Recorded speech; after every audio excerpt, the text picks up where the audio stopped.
bienvenue dans cette nouvelle vidéo, une vidéo entièrement filmée avec la GoPro Hero 6, je veux dire on a fait 1 milliard de versus, t'as quand même plutôt l'habitude. Non, les micros sont bien, on devrait être plutôt pas mal. Allez, aujourd'hui une vidéo simple, sans trop de montage, sans rien, on va parler surtout de la Duke. J'ai commandé des filtres à air, alors ces filtres à air Racing, ils appellent ça, c'est des filtres à air qui sont un peu plus ouverts que ceux d'origine, alors...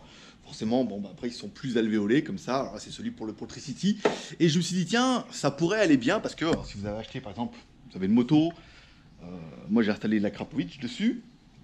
Et la Krapovic, une fois que tu l'as installée, il faut faire une reprogrammation. En fait, vous l'emmenez directement chez KTM qui reprogramme l'injection avec l'air et tout ce qui va bien et tout. Mais un filtre à air Racing est quand même fortement conseillé parce que bah, ça améliore l'entrée d'air. Hein. On veut dire, ça filtre toujours aussi bien, mais ça améliore l'entrée d'air et ça permet d'avoir un gain de performance. On va essayer de faire le montage tout de suite.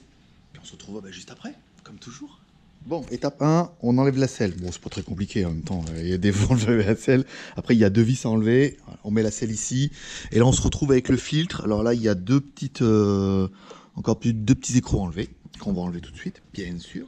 Bon, voilà. Bon, c'est plutôt bien. Même si vous êtes une tanche en mécanique comme moi, vous avez toutes vos chances. On va regarder un petit peu. Il y en a il y a une rebelle là. Il n'y a même pas besoin de l'enlever, la faille, il y a quoi? C'est quoi qui gêne? Ouais, c'est la sortie du filtre. Bon, c'est pas très grave. On va regarder là un peu la gueule qu'il a. Ici, donc là c'est pas mal, c'est qu'il est assez accessible en même temps. Voilà. Lève la sortie. On prend le nouveau. Voilà. Puis la Chine. Voilà. Donc en théorie, c'est le même. Sinon, bah, c'est liquide. Hein. Hop là. C'est bien, c'est du plastique. Voilà, donc on est sur de la similarité. Pas mal. Ici, c'est exactement le même. Voilà, c'est bien, ça va se fixer dedans. Donc là, on se retrouve avec un truc un peu moche, mais quand même mieux fini, hein, celui-là, hein, quand même, malgré tout. Hein?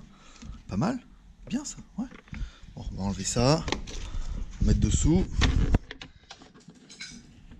Ah, on va faire tomber une vis. C'était la petite vis. Bon, je l'ai retrouvée tout à l'heure. J'aurais dû l'enlever.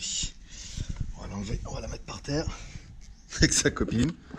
Alors voilà. Ici.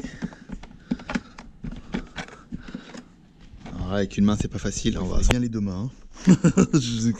C'est pas très compliqué, mais bon, voilà quoi. Je veux dire, avec une main, lapin, pour remettre le cache, on sent qu'il va galérer. Bah, quoique non, vous voyez, il est déjà un peu en place, on va le refixer un peu bien, comme ça on va remettre les vis en face. Non, ça y est, c'est calé, allez.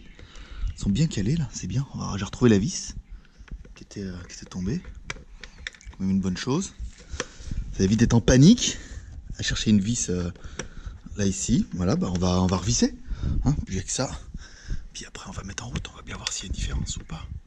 Bon bah voilà, c'est refermé. En fait voilà, c'est vraiment les vis hein, qui font fermer le joint et tout. Bon bah ouais, je veux dire, là vous n'avez pas besoin d'être un pro de la mécanique. Hein. c'est plutôt pratique. Patrick, on va mettre ici. On va mettre en route. Petit flip quand même, hein. Tu sais quand tu mets le contact et qu'il se passe rien. Voilà, bon, c'est pas mal. Bon là elle est froide hein, donc...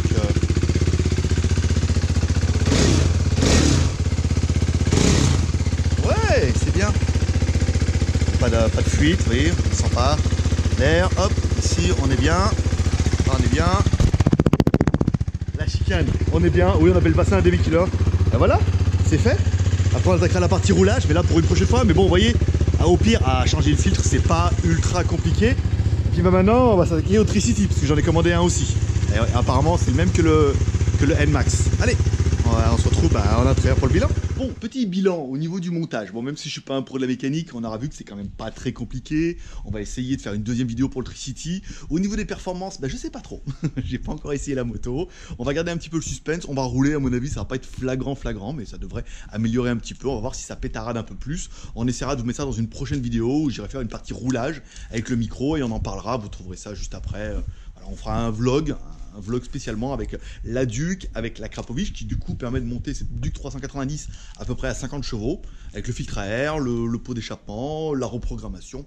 On devrait être plutôt pas mal. Voilà, dites-moi ce que vous en pensez, ça fait partie. Donc du coup, si on doit parler un petit peu achat AliExpress, mes tops, mes flops, là, on peut dire que pour l'instant, c'est un top, ça marche plutôt bien. C'était pas très compliqué et ça vaut pas excessivement cher. Vous trouverez le lien du produit dans la description si vous voulez en acheter. C'est quand même pour pas mal de produits. Et on va cliquer maintenant au Tricity. Parce que regardez si c'est vraiment le même que le...